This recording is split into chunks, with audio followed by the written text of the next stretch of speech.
কাগজপত্র দেয়া হয়েছে যে এই বাড়ি বাড়ি লোন নিছে, এটা হ্যারেই সব কাগজপত্র দেয়া হয়েছে, কাগজপত্র দেয়া পরে আমরা নিছি। শুধু আমি না, এরকম 20-25 জনেই তো নিছে।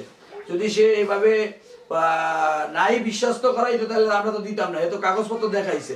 আর আগে তো ইসমাইলের যে বাড়ি, এই যে অনেক মানুষের নিচে 18 সালে, কেউ নিচে 15 সালে, কেউ নিচে 22 সালে, কেউ নিচে 24 সালে। এই লোকগুলা যে নিছে এটা তো আগে পরে কেউ যারা যায় না। এখন আইসা কেন ওই ঝামেলা? এখন আওয়ামী লীগ যে ক্ষমতাতে গেছে, বিএনপি সরকার নতুন যখনই আসছে তখনই এরা ঝামেলাটা পাকাইয়া একটা বড় ধরনের আকার ধারণ করতেছে। এটা তো আগে করে নাই, আগে করতো, আগে করলে। ফারুক সাহেব আসলে একটা স্কুলের শিক্ষক, প্লাস হচ্ছে ওনাদের সাথে আমাদের পরিচয় হচ্ছে ছেলে সন্তান দিয়ে। ওনার আচার ব্যবহার ভালো দেখছি। তারপরে যে বাড়ি দেখাইয়া আমার কাছ থেকে ব্যক্তিগতভাবে 10 লাখ টাকা নিছে।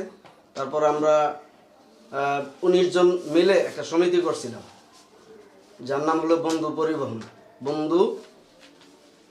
বন্ধু মহল সমিতি। তো ওখানে আমার 4 লাখ টাকা ছিল। 4 লাখ প্লাস হলো 10 লাখ, 14 লাখ। কিছুদিন আমাকে আপনার 24,000 টাকা করে দিত 10 লাখ টাকার আগে নিশ্চয়। তো 4-5টা কিস্তি দেওয়ার পরে বন্ধ করে দিছে। এখন মে মাস থেকে আমি ওই টাকাও পাচ্ছি না, আর আমি এখানে থাকি না, আমি শুধু ভাড়ার টাকা নিতাম। সেই সুবাদে এখন ওনাকে চাপ দিচ্ছি, কিন্তু উনি ফোনই রিসিভ করেন। 100 ফোন দিলে হয়তো একটা রিসিভ করে, বলে যে 2 মাস 1 মাস পরে। এরকম করতে করতে 10 মাস অতিবাহিত হয়ে গেছে। 10 মাস যদি হিসাব করি তাইলে আপনার 2,40,000 টাকার মতো। তাইলে আমার 2,40,000, 10, তারপর হচ্ছে 4 লাখ, মিলে 16 লাখ প্লাস টাকা আমি পাই।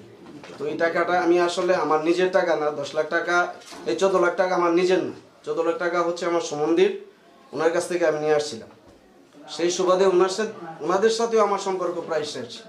আমার শ্বশুরবাড়ির সাথে আমার সম্পর্ক শেষ। যেই টাকা দেওয়া, উনি কিস্তি দেওয়া বন্ধ করছে, তখন থেকে আমার সম্পর্ক শেষ হয়ে গেছে।